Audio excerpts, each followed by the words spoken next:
Lungs are wet. He's very tacky. Give us line, please. I'm working on it. Tranquilo, señor. ¿Cómo se llama? Ayúdame. Dime qué pasó. No sé. Morphine and fluids. We need access, Sam. I know.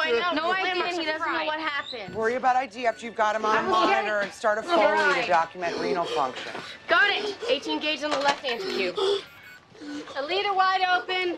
Feet and perineum are clear of burns. Sam, what are you doing? I'm gonna hang saline. I can see that. Why? Because fluid requirements are 4 cc's per kilo. Good. So you're familiar with the Parkland formula? Yeah. Well, then you must know that lactated ringers is the preferred crystalloid. Excuse me? Oh, Dr. Kovac, I'm Eve Payton. Our new nurse manager. It's Kovac. Sets her down to 78. This is a bad time to start pimping the nursing staff. Those times are usually the best times to learn. Didn't Yoda say that? Suction.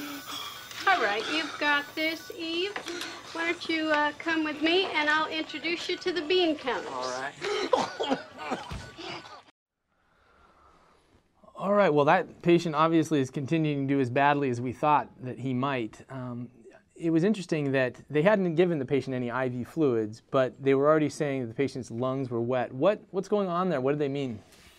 Yeah, in this situation, in this time frame, if a patient really is developing pulmonary edema, most likely this is an inhalation injury. The fact that the patient's having difficult airway, coughing, gurgling respirations, and the patient sounds wet on examination, this would really make me think that this is an inhalation injury. Okay.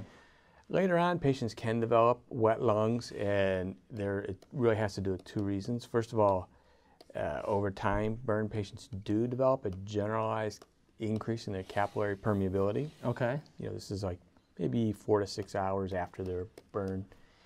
And so they'll lose fluid, and that's one of the reasons why burn patients later on will develop shock, because they have this increase in permeability and they lose fluid into the interstitial space. And also at that same time you're resuscitating them, and they'll develop edema from that as well. So they can develop pulmonary edema, but wet lungs at this stage most likely is an inhalation injury. Okay. So you mentioned burn shock. And burn shock, can you tell us what burn shock is? You said there's some capillary permeability and it doesn't happen right away? Correct. It'll happen in the zone of injury, obviously, right? You've got a burned area, and that immediate area is damaged, and there's a huge inflammatory reaction to that, and so you'll have obviously an expected amount of edema in the injured area, but also even remote from that, and it's not clear exactly what mediators are released, but there's a systemic response. And so burn patients will develop edema in areas remote from the area of injury. And again, it has to do with this increase in capillary permeability that occurs over time after burn wounds. And so they're getting intravascularly volume low then during this time? Correct, because for two reasons. One, because of this increased capillary permeability and edema in tissue and fluid, seeping out into the interstitial space. That's one reason. And then the other reason they develop burn shock is one of the major functions of the skin is as a temperature and vapor barrier. Right. So it helps us control temperature and helps us, regulate our fluid losses. So when the skin is damaged, they're losing heat and they're having vapor losses. So they also will lose fluid from the burn wound itself. Especially if it's partial thickness burns, or what we call second-degree burns. Right. So they'll lose fluid through the burn wound. So those two combinations of the burn wound itself with fluid loss and then this generalized increase in capillary permeability will lead to a decrease in the intravascular volume, and they'll develop shock. And so that's why we need to start resuscitating burn patients early on. Okay, so we want to be aggressive, and we want to keep.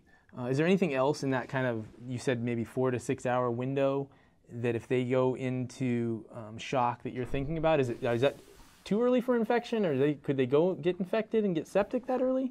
Usually not. Okay. So that's something, usually in that 2 or 3 day time frame that we think of. The other thing is also to think about in patients, there's a few other things you have to consider when burn patients are going into shock.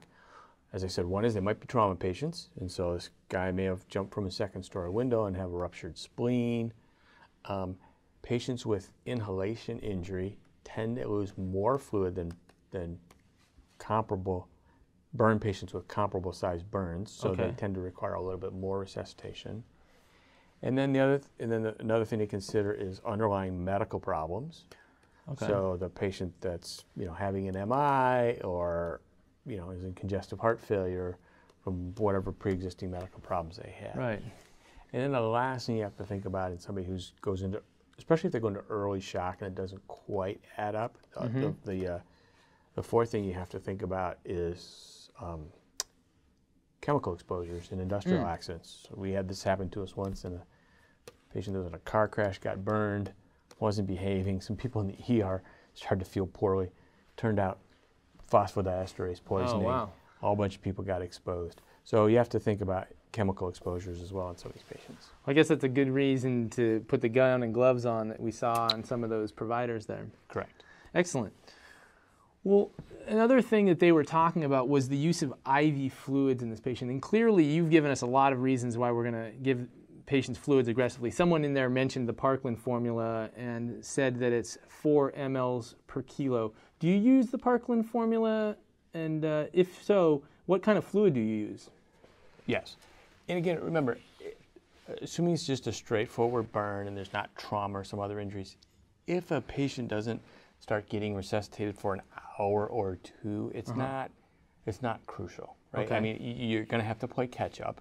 But again, short of them having some other problem or other injury, if the IV fluid doesn't get started in the first hour, so it's not crucial. I mean, if you have other things to attend to, like getting lying in them, getting an airway in, treating their hypoxia, those take more precedent. But again, you do have to start resuscitation, and if the patient comes to you late, you got to play a little bit catch up, but it's not that bad. So the Parkland formula is a guide, and it's 4 mLs per kilogram of body weight per % burn. And then you give half of that fluid in the first 8 hours and the other half in the next 16 hours. And that's from the time of injury. So that's a guide for how much fluid the patient will get in the first 24 hours. Okay. And when you use that, what kind of fluid are you using? So historically, it's lactated ringers. If somebody hung normal saline in the ER like this nurse did, I wouldn't yell at her. Okay. And I think it's some fluid is perfectly fine. But lactated ringer is a classic one. Okay.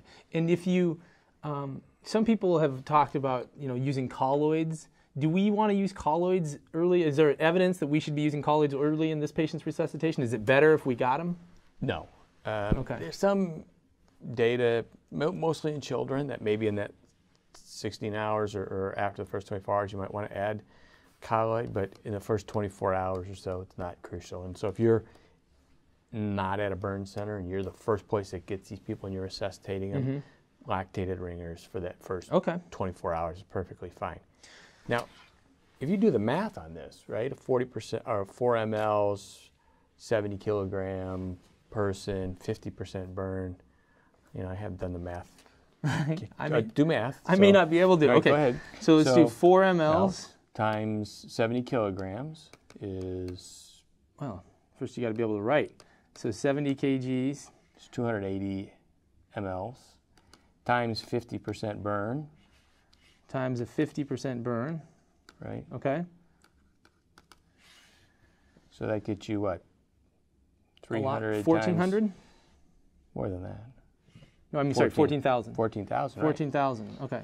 And then you have to give half of that, 7 liters, in the first 8 hours. So in that first 8 hours, you're running your fluids at about 1 liter an hour. So in the first 8 hours, we're going to be given 7 liters of IV fluids. And that's the first 8 hours from the time they hit the door? Correct. From the time of injury. From the time of injury, so not the time they hit the door, from the time of the burn. Correct. So if you're in a remote location and the patient gets to you 2 hours after they're injured, you got to get that in the first 6 hours now. Okay. So it goes from the time of injury. And so that, you look. That's a lot of fluid. 50% burn is by modern burn standards not huge. Oh, wow. So that's a lot of fluid that you got to get in. And the key thing about the Parkland formula is it's just a guide. Okay. And then I think the nurse talked about inserting a Foley catheter. That's probably one of the best things that you can do early on. And So we're going to put in a Foley to monitor the fluids. correct. Okay. And how else do you tell, sometimes it's a little easier in the emergency department. We start this fluids, and then we hopefully ship them up to you, or you take them upstairs because you're normally with us there in the emergency department. And then you're monitoring by Foley. Is there anything else you're using to kind of figure out whether you're too many or too few fluids? Again, for the average burn patient, so say this guy is presumably a healthy 30-something-year-old, we would really pretty much go by urine output. Okay. And so the goal in this case is for adults is a half of ml per kilogram per hour of urine output. ml per kg per hour. And then for kids, we shoot for more like 1 ml per kg per hour. Okay, and then for kids, you're going to use 1 ml per kg per hour. Okay. So generally what we'll do is the Parkland formula is a guide, and then we'll follow urine output. So we came up with that, 7 liters over 8 hours. If you get 2 or 3 hours into it, and you're a 70-kilogram man who you want to be making 30, 35 mLs an hour, is making 10, 15, 20 mLs an hour, then your fluids aren't enough. So generally what we do is we would increase that value by 25%. Okay. Over the next several hours and monitor their response. So if low, you're going to increase 25% on the fluid rate. Correct. And then the converse is true. If you put the Foley in and 4, 5, 6 hours into it, the patient's making 75, 80, 100 mLs an hour of urine, then you can back off and you can drop your rate by 25%. Okay. Watch them for a few more hours. If you're still up, drop it another 25%. So the Parkland formula is not written in stone on a tablet. It's a guide to get you started, and we really go by urine output. Now there's a few situations, like I say, burn patients frequently require a little bit more fluid, burn patients with inhalation injury frequently require a little bit more fluid. Sometimes elderly patients who may have some underlying medical problems are on diuretics, they may come in dehydrated. And so if you have an elderly patient who may have comorbidities, those are people where early on maybe some additional monitoring, transthoracic echo if you can get it might help, a CVP line might help. Still a situation where we occasionally might use pulmonary artery catheters. But in a resource, poor setting, urine output, and maybe a CVP might be the best you can do. Okay. So it sounds like we're going to adjust our therapy to the individual patient, and we're not going to just take the initial urine output, but we're going to watch it for a couple of hours and then modify our flow rates based on that. Yeah. So if you had 2-3 hours in a row of low urine output, you'd turn it up in a couple hours where you're getting over what you need. There's no reason to flood the patient. Well, that's excellent. Thank you. Let's see what they did for this patient.